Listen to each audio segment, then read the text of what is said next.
দর্শক, আজকের ভিডিওতে আমি আপনাদেরকে এমন একটা দৃশ্য দেখাবো যে দৃশ্য দেখলে আপনারা সত্যি অনেক অবাক হবেন আর আপনাদের অনেক ভালো লাগবে। ভিডিওটা পুরোপুরি দেখতে থাকুন। দেখুন, এই যে শ্যাওলা আর পাথর, প্রবাল পাথর, এর মধ্যে কত বড় বড় মাছ আর বিভিন্ন রকমের মাছ ধরছে। আমি আপনাদেরকে বুঝিয়ে বলি। দেখুন, এত সহজে ওরা কিভাবে মাছ ধরছে।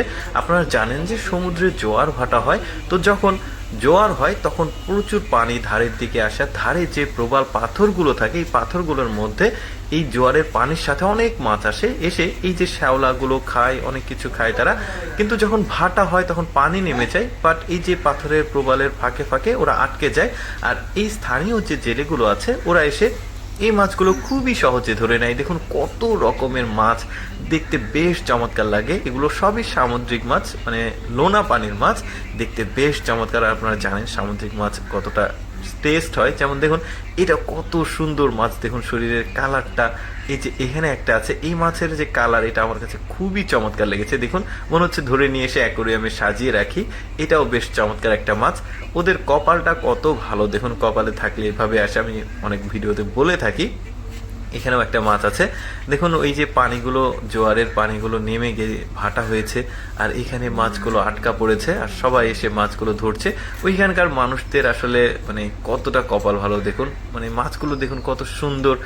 আমার মনে হচ্ছে ওইখানে যাই, এই ভিডিওটি দেখে অনেকেই ভাববে, ইস ওই এরিয়াতে যদি আমার বাসা হতো তাহলে প্রতিদিন মাছ ধরতাম। হ্যাঁ, আমারও একই রকম চিন্তা ভাবনা। আমি যদি ওইখানে থাকতাম ঠিক এইভাবে প্রতিদিন সকালবেলা গিয়ে মাছগুলো ধরতাম। যখন জোয়ার আসতো, ভাটা হতো, তখন মাছগুলো ধরা যাবে। এই যে দেখুন, এই মাছটাও বেশ সুন্দর। মানে সমুদ্রে তো বিভিন্ন প্রজাতির মাছ থাকে, বিভিন্ন সৌন্দর্য মানে দেখা যায় মাছের মধ্যে। যেমন দেখুন এই মাছটা, কালারটা। তারপরে এই পাথরের নিচে একটা মাছ আছে, সম্ভবত এটা ইল মাছ বলে। মানে সামুদ্রিক যে ইল মাছ থাকে আমাদের, মানে খাল বিলে যে মাছ আছে, যেটা সেটাকে বাইম মাছ বলে, ওই প্রজাতিরই এটা আবার ইল মাছ, সমুদ্রে যেটা থাকে সেইটা। তবে ইল মাছের আবার কয়েকটা প্রজাতি আছে। একটা ইল মাছ আছে যেটা ইলেকট্রিক ইল বলা হয়, মানে শক মানে আসে ওর হাতে, শরীরে টাচ করলে। বাট এইটা নর্মাল ফিশ। এখানে দেখুন একটা বেশ বড় সড়ো চিংড়ি মাছ আছে।